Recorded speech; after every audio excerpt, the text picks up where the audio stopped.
नमस्ते दोस्तों, स्वागत है आपका। आज की क्लास किताब से नहीं सीधे वैदिक काल से होने वाली है। इस वीडियो के बाद आपको वैदिक काल का ये अति महत्वपूर्ण टॉपिक जिंदगी भर नहीं भूलने वाला। वीडियो शुरू करने से पहले आपके लिए एक आवश्यक सूचना, हम हमारे सब्सक्राइबर्स में से किसी भी एक को फ्री हमारे जैसे AI वीडियो बनाना सिखाएंगे। बस आपको इस वीडियो को शेयर करना है और वीडियो के नीचे एक अच्छा सा कमेंट करना है। हमारा AI खुद एक रैंडम सब्सक्राइबर का चुनाव करेगा। स्वागत है आपका उस युग में जहां शब्द ही शक्ति थे। अग्निमेले पुरोहितम् यज्ञस्य देहम् अग्नाये स्वाहा। सोचिए जरा, भारत की उस शुरुआत को जब न कोई राजधानी थी, न पक्की सीमाएं और न ही कानून की किताबें, फिर भी लोग जानते थे कि कौन नेतृत्व करेगा, कौन निर्णय लेगा और कौन समाज को दिशा देगा। यही वह दौर था जहां सत्ता तलवार से नहीं, परंपरा और सहमति से चलती थी, जहां राजा अकेला शासक नहीं था बल्कि सभा और समिति के सामने जवाबदेह था। इसी समय मंत्र गूंजते थे, यज्ञ होते थे और समाज धीरे धीरे अपने नियम खुद गढ़ रहा था। लेकिन यही शांत दिखने वाला वैदिक समाज आगे चलकर बड़े बदलावों की जमीन भी तैयार कर रहा था। खेती का विस्तार, स्थायी बसावट, वर्ण व्यवस्था का उभार और सत्ता का केंद्रीकरण, यही वह समय था जिसे हम वैदिक काल कहते हैं। यहीं से हमें ऋग्वेद के मंत्र मिलते हैं, जनजातीय जीवन की झलक मिलती है और राजा, सभा व समिति जैसे शुरुआती राजनीतिक ढांचे दिखाई देते हैं। आज इस वीडियो में हम वैदिक काल को तारीखों की तरह नहीं बल्कि एक जीवित प्रक्रिया की तरह समझेंगे, जहां से आगे चलकर जनपद, महाजनपद और भारतीय राज्य व्यवस्था का जन्म हुआ। देखिए दोस्तों, मैं वैदिक काल से बात कर रहा हूँ। मैं आपको खुद इस काल के बारे में जानकारी दूंगा। दोस्तों, इस काल को चरणों में समझा जाता है। प्रारंभिक वैदिक काल यानी ऋग्वैदिक काल, जो 1500 से 1000 ईसा पूर्व तक है, और दूसरा उत्तर वैदिक काल, जो 1000 से 600 ईसा पूर्व तक माना जाता है। आइए अब वैदिक काल के साहित्य को ब्रेन बोर्ड भाई से समझते हैं। वैदिक साहित्य को दो मुख्य वर्गों में विभाजित किया जाता है, श्रुति और स्मृति। श्रुति का शाब्दिक अर्थ है जो सुना गया हो। माना जाता है कि ये ग्रंथ ऋषियों द्वारा रचित नहीं बल्कि दिव्य ज्ञान के रूप में सुने और अनुभव किए गए हैं। यही कारण है कि श्रुति साहित्य को सबसे अधिक प्रामाणिक और पवित्र माना जाता है। श्रुति साहित्य के अंतर्गत मुख्यतः 4 वेद आते हैं: ऋग्वेद, यजुर्वेद, सामवेद और अथर्ववेद। इनमें सबसे प्राचीन और महत्वपूर्ण है ऋग्वेद, जिसमें कुल 1028 सूक्त हैं। ये सूक्त विभिन्न देवताओं, विशेष रूप से इंद्र, अग्नि और वरुण की स्तुति में रचे गए हैं। ऋग्वेद से हमें प्रारंभिक वैदिक समाज की राजनीतिक व्यवस्था, पशुपालन आधारित अर्थव्यवस्था और सरल धार्मिक जीवन की स्पष्ट जानकारी मिलती है। प्रत्येक वेद के साथ 4 प्रकार के ग्रंथ जुड़े होते हैं: संहिता, ब्राह्मण, आरण्यक और उपनिषद। संहिता में मंत्रों और सूक्तों का संकलन है। ब्राह्मण ग्रंथ यज्ञों और कर्मकांडों की विस्तृत व्याख्या करते हैं। आरण्यक ग्रंथ कर्मकांड से दर्शन की ओर संक्रमण को दर्शाते हैं। उपनिषद ज्ञान, आत्मा और ब्रह्म जैसे दार्शनिक प्रश्नों पर केंद्रित हैं और इन्हें वेदांत भी कहा जाता है। अब समझिए स्मृति साहित्य। स्मृति का अर्थ है जो याद रखा गया हो। स्मृति साहित्य को श्रुति की तुलना में कम पवित्र माना गया, लेकिन इसका सामाजिक और कानूनी महत्व अत्यंत अधिक था। स्मृति ग्रंथ मानव द्वारा रचित माने जाते हैं और समय समय पर इनमें परिवर्तन भी हुआ। स्मृति साहित्य के अंतर्गत मुख्यतः धर्मसूत्र और धर्मशास्त्र आते हैं। इसमें महाकाव्य जैसे रामायण और महाभारत भी शामिल हैं। इन ग्रंथों में समाज के नियम, कर्तव्य, आचरण, वर्ण व्यवस्था और जीवन के आदर्शों का वर्णन मिलता है। उदाहरण के लिए, धर्मशास्त्रों में वर्ण और आश्रम व्यवस्था को अधिक व्यवस्थित और कठोर रूप में प्रस्तुत किया गया है, जो उत्तर वैदिक और उसके बाद के समाज को समझने में सहायक है। जहां एक ओर श्रुति साहित्य हमें प्रारंभिक वैदिक काल की जानकारी देता है, जहां समाज अपेक्षाकृत सरल और समानतावादी था, वहीं दूसरी ओर स्मृति साहित्य में हमें उत्तर वैदिक और उत्तर वैदिक समाज की झलक मिलती है, जहां सामाजिक जटिलता, वर्ण व्यवस्था की कठोरता और कर्मकांड की प्रधानता बढ़ जाती है। इस प्रकार वैदिक साहित्य केवल धार्मिक ग्रंथों का संग्रह नहीं है, बल्कि यह भारतीय समाज के बौद्धिक, सामाजिक और राजनीतिक विकास की क्रमिक प्रक्रिया को समझने की कुंजी है। ये साथियों, अब वैदिक काल के समाज, राजनीतिक जीवन और प्रशासन व्यवस्था को समझते हैं। प्रारंभ में वैदिक आर्य सप्त सिंधु यानी 7 नदियों की भूमि के रूप में जानी जाने वाली भूमि पर रहते थे।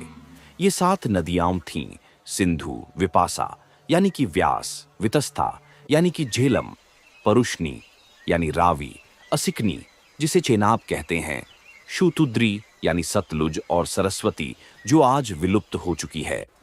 भूमि पर व्यक्तिगत स्वामित्व की स्पष्ट अवधारणा अभी विकसित नहीं हुई थी, इसीलिए संघर्ष का केंद्र भूमि नहीं बल्कि पशुधन था। हमारे काल में गाय को लेकर युद्ध हो जाते हैं, जिन्हें गविष्टि कहा जाता है। इसे याद रखना, क्योंकि परीक्षा में अक्सर पूछा जाता है। युद्ध सीमित और जनजातीय स्वरूप के थे, जिनका उद्देश्य स्थायी विजय नहीं बल्कि संपत्ति की प्राप्ति होता था।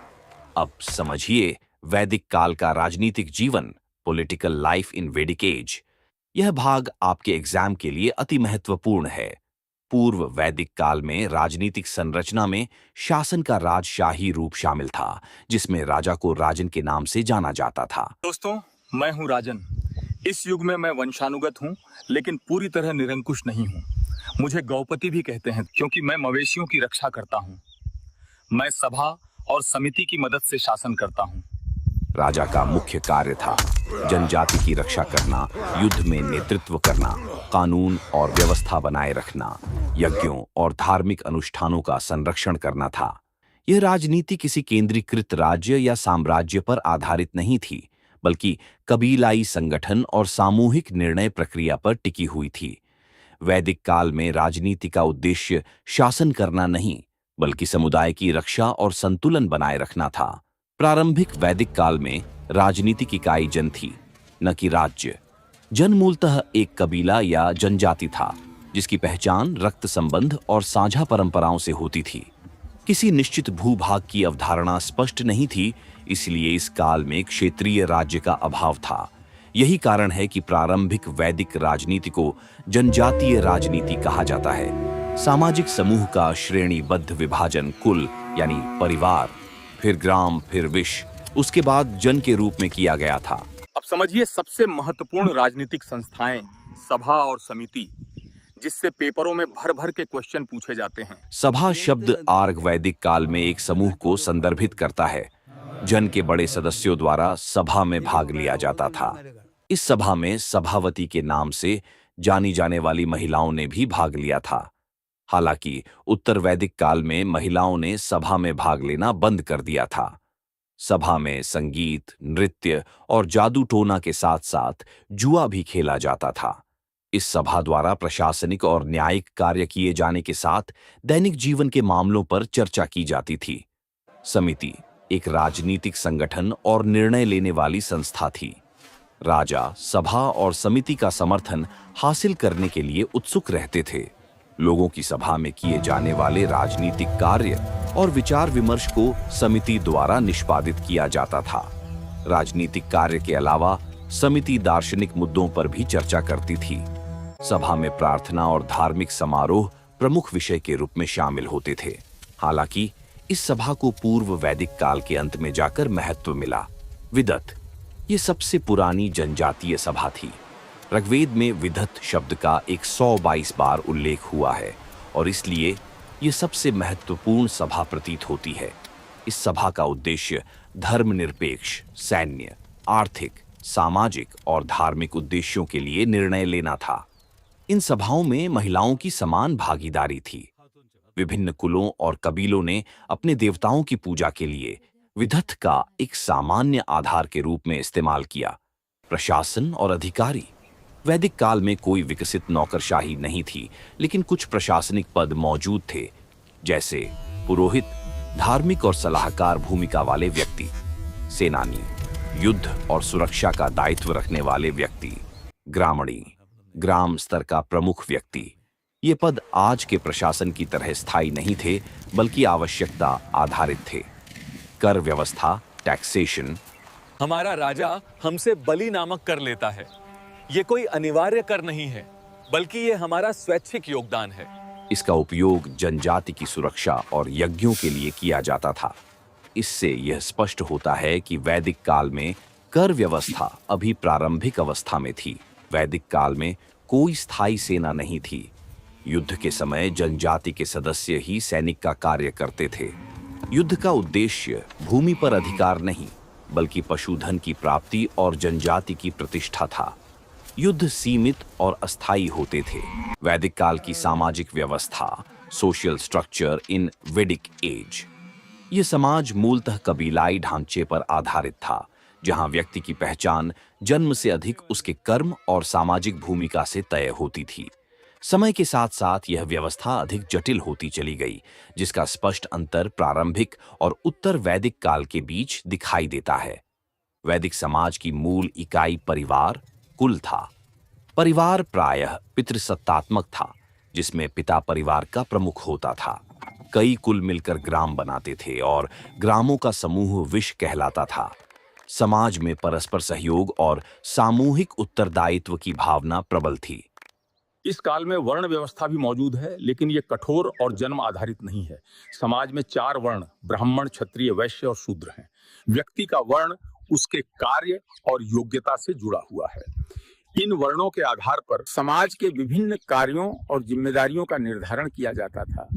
जैसे ब्राह्मणों का कार्य शिक्षा और यज्ञ कराना, क्षत्रियों का कार्य रक्षा और शासन, वैश्यों का कार्य कृषि और व्यापार, और शूद्रों का कार्य सेवा करना है। प्रारंभिक वैदिक काल में महिलाओं की स्थिति अपेक्षाकृत अच्छी थी। वे शिक्षा प्राप्त कर सकती थीं, यज्ञों में भाग लेती थीं और धार्मिक अनुष्ठानों में उनकी भूमिका थी। घोषा, लोपामुद्रा और गार्गी जैसी विदुषी महिलाओं का उल्लेख मिलता है। पूर्व वैदिक समाज में एकल विवाह प्रथा का प्रचलन था, लेकिन राजघरानों और कुलीन परिवारों में बहुविवाह प्रथा देखी जाती थी।